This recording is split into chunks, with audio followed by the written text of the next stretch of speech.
Corona পরিস্থিতি নিয়ন্ত্রণে বাধ্যবাধকতা জারি হলেও জনমনে তা তেমন কোনো প্রভাব ফেলেনি। বাইরে বের হলে মাস্ক পরার বাধ্যবাধকতা থাকার পরেও এ বিষয়ে উদাসীন অনেকেই। গণপরিবহন, পাড়া মহল্লায় গাদাগাদি করে চলাচল করছে মানুষ। অনেকেই মাস্ক পরতেও অনীহা দেখা গেছে।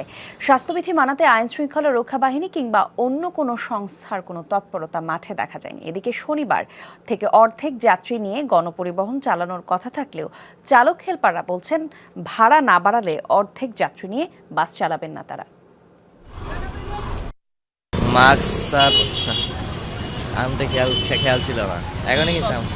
সরকারি যে সংস্থাগুলো আছে শুধু বললে হবে না, আমাদের জনগণকে এগিয়ে আসতে হবে। আমরাই সচেতন হচ্ছি না। সরকার বললো যে মাস্ক পরার জন্য, সবাই বলতেছে মাস্ক পরার জন্য, কিন্তু সেই জিনিসটা খুবই কম। অর্ধেক যাত্রীরা কেমনে চালাইবো গাড়ি? যে ভাড়া আছে, তেলের দাম বাড়তি, সবটা বাড়তি, জনগণ মনে করেন অহনই ভাড়া দিতেছে না। 480 টাকা উঠে আপনি গুলিস্তান থেকে আব্দুল্লাপুর, আমার তেল লাগে 800 টাকা। লিটারে 15 টাকা বাড়ছে, ভাড়াও বাড়ায় নাই। এরপরে একটা লোক যদি সারাদিন খাটে, তার যদি 500-600 টাকা না থাকে, তার সংসার চলবো কেমনে? আর মালিকই চলবো কেমনে? ভাড়া যদি না বাড়ায় তাহলে আমাদের তো খরচার পয়সা হবো না, আমরা কিভাবে গাড়ি চালাবো? করোনাবিধি নিষেধ নিয়ে রাজধানীবাসীর সচেতনতার চিত্র জানবো সহকর্মীদের কাছ থেকে। কারওয়ান বাজার এলাকায় আছেন সহকর্মী আশিক মাহমুদ, যাচ্ছি তার কাছে। আশিক, সকাল থেকেই তো রাজধানীর বিভিন্ন এলাকা ঘুরে দেখছেন, স্বাস্থ্যবিধি মানতে অনেকের অনীহার কারণটা কি?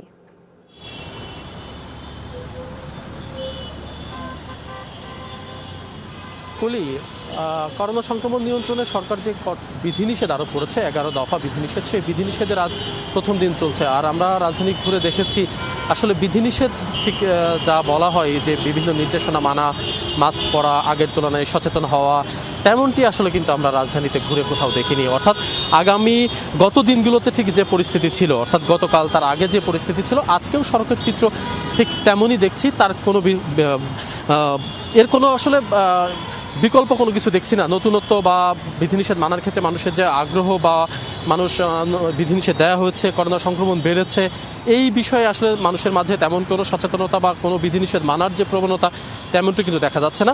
কিছু মানুষ মাস্ক আগে থেকে যেমনটি পরছিলেন এখনও তেমন পরছেন, তবে কিছু মানুষ যে মাস্ক পরে না এবং তারা কোনোভাবেই পরছেন না, সেটি আগে থেকেও যেমন পরছিলেন না, এই বিধিনিষেধ দেওয়ার পরেও কিন্তু সেই মানুষগুলো কোনোভাবেই মাস্ক পরছে না। এবং গাদাগাদি করে যে চলা এবং সামাজিক দূরত্ব মানার যে বিষয়টি, সেটিও কিন্তু কোথাও আসলে সেভাবে মানা হচ্ছে না। আমরা যারা সচেতন মানুষ, যারা সাধারণ মানুষ, তাদের সাথে আমরা কথা বলেছি। তারা বলছেন যে আইন শৃঙ্খলা রক্ষাকারী বাহিনী যদি কঠোর না হয়, অর্থাৎ আইন শৃঙ্খলা রক্ষাকারী বাহিনী যদি চেকপোস্ট বসিয়ে জেল জরিমানা বা এই স্বাস্থ্যবিধি মানাতে কঠোর অবস্থানে না যায়, তাহলে হয়তো সাধারণ মানুষকে আসলে এই স্বাস্থ্যবিধি মানানোটা, এই বিধিনিষেধ মানানোটা খুব কঠিন হবে।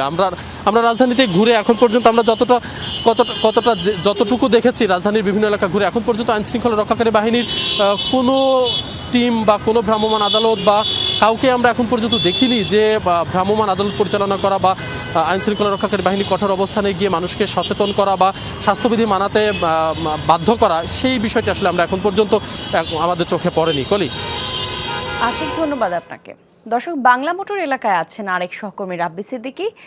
রাব্বি, টিকা সনদ দেখিয়ে তো হোটেল রেস্তোরাঁয় খেতে যাওয়ার কথা, এই নির্দেশনা কতটা মানা হচ্ছে?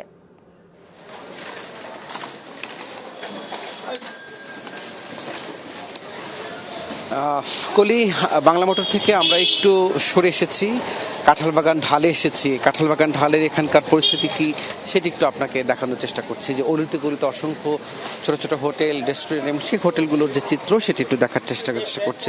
আসলে এই যে নির্দেশনা, এই নির্দেশনাটি মানানো এবং মানা দুটি আসলে খুব কঠিন। কারণ হচ্ছে যে আপনি জানেন যে জনসংখ্যার যে পরিসংখ্যান, সেই পরিসংখ্যানে আসলে অসংখ্য মানুষজন এবং সেই অনুপাতে যে হোটেল এবং সেই হোটেলে দিনের একটা বেশি সময় কিন্তু মানুষের সংখ্যা বেশি থাকে। যেহেতু এখনও কিন্তু সকালের যে নাস্তা, সেই নাস্তা পর্বটি কিন্তু হচ্ছে এবং এখানে আসলে এই মানুষগুলো আসলে এই যে টিকা সনদ, সেই সনদটি নিয়ে তাদের ধারণা আছে, কিন্তু তারা আসলে মানছেন না। এই আরেকটি হোটেল, জননী হোটেল অ্যান্ড রেস্টুরেন্ট, সেখানেও ভিড়ভাট্টা যদি দূর থেকে যদি একটু দেখাই, যে আসলে অসংখ্য মানুষজন সেখানে গাদাগাদি করে খাচ্ছে এবং আসলে স্বাস্থ্যবিধি মানার যে বিষয়টি, সেই বিষয়টি নিয়ে তাদের কোনো ধরনের কোনো চিন্তা ভাবনা নেই।